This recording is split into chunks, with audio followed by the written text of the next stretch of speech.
Worshipping the Lord. We're in chapter 12 in the book of Nehemiah, and we want to know, how did the Israelites worship their God? What kind of groups participated in the worship, and what part did they play? And probably, maybe, it all has some relevance to how we worship today. The lesson takes us back to the time when the rebuild of the wall was completed. An amazing achievement and very high spiritual moment. Israel remembered their time and walk with God. They dedicated themselves to a relationship with God. And now we are witnessing another dedication ceremony, a dedication of the wall. Dedications to God had a special meaning for Israel, and ceremonies were the way they experienced many spiritual truths and their relationship with God. So here in chapter 12, we see a well-orchestrated and well-thought-through routine. And going to the temple, worshiping God, included an extensive part of praising God. And praising God is something that connects with our hearts, our emotions. There's no way we can genuinely express gratitude and withhold our emotions, our facial expressions, our body language. So to provide a proper way of praise that is responsive and expresses a spiritual excitement, the dedication ceremonies were very professionally organized and thoughtfully structured. For example, only a certain group of Levites, the descendants of Asaph, were appointed to lead the worship and to be the singers in charge of the service and the house of God. Their purpose in life was to excel in music performance and worship leadership. So singing is and was very important. Also the quality of those leading was very important. The idea here is not to debate about the different styles of worship and music that we prefer, neither to just take things that they did and copy them, as we often tend to do with certain things like responsive reading, for example. For some reason, it just doesn't work for me. It's not about just doing things for the sake of it. It has to make sense. It has to speak to the audience and the event. It has to be relevant. Okay, the next element of worship that the lesson identifies out of the ceremony is purification. Being in the presence of the Most High required purification, a ritual that was putting the minds and the hearts of the people in the right state. What does that mean? There was a big gap between God and people, between the most righteous and the sinner, between the light and those who were walking in the darkness. Now they were standing on the same ground, and sin had to be washed away, had to be forgiven.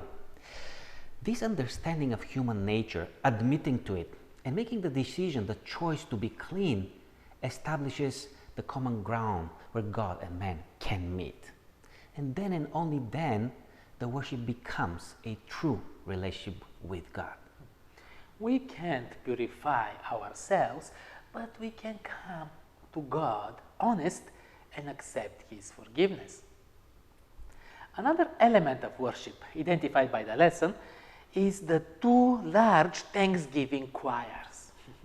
It was quite a performance when we read through the details, the way they were situated, the way they performed.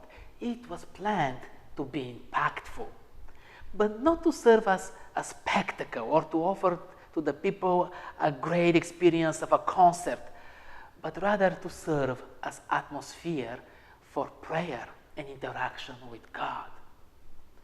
Many were offering sacrifices during this time, which brings us to the next element: sacrifices as part of worship. And yes, probably this was the most essential part of the worship that the Israelites performed in the temple, the sacrifices. Everything was centered around the sacrifice and the killing, taking the life of an animal for the purpose of receiving forgiveness and new life. It wasn't the most pleasant experience because someone had to slaughter an animal with their own hand. However, this experience was accompanied by the quiet prayers in the temple and the two choirs who were singing there, creating a perfect balance between reverence and joyful gratitude. We don't do such sacrifices today, and thank God for that. I don't think we'd have been able to handle it. But I can imagine the feeling before you have to offer and perform a sacrifice. See an innocent life being taken because of you. And then experience forgiveness. Feel this love that covers you, your insufficiency, and helps you to stand back up. I think that we experience something similar during and after communion when we have the opportunity to meditate and remember the sacrifice of Jesus. It's very deep and profound and joyful. And yes, the author makes a point about the balance between joy and reverence in this experience. And finally, was the whole worship ceremony possible without the dedication, the training, the organized commitment of the Levites? No, it wasn't. What was even more amazing was that it was by God's design how the things were run in the temple. The people saw the special role that the Levites played in their personal spiritual experience with God, especially the high priest and the priest who were directly executing every part of the ceremony of the sacrifices. They symbolize the intermediary role that Christ will play in our salvation.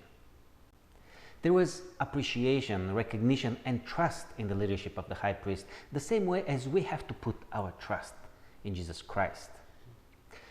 Worshipping God hasn't changed much for the past 3 millenniums, hasn't it?